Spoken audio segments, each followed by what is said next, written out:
Let's bring in former Assistant Special Agent in charge of the joint FBI-NYPD Terrorism Task Force, Don Borelli. Mr. Borelli, off of what David Ignatius and Joe were just talking about, the intelligence that we get, that we pass on to our allies in Europe, we're told, at least at a reporting level, that it's badly handled by different governments. Some governments are better. Germany, but France, Belgium, they handle it differently.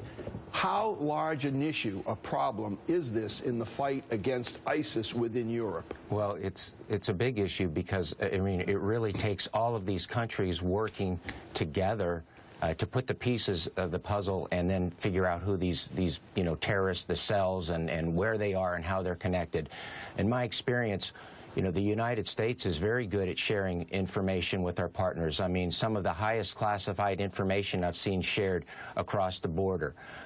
Now, what happens with it when it gets into the hands of our counterparts in Western Europe is largely up to them, how they choose to use it or not use it. So this is a problem. Sharing is also two ways. When we give, we expect to get it in return, and it's not always an equitable partnership.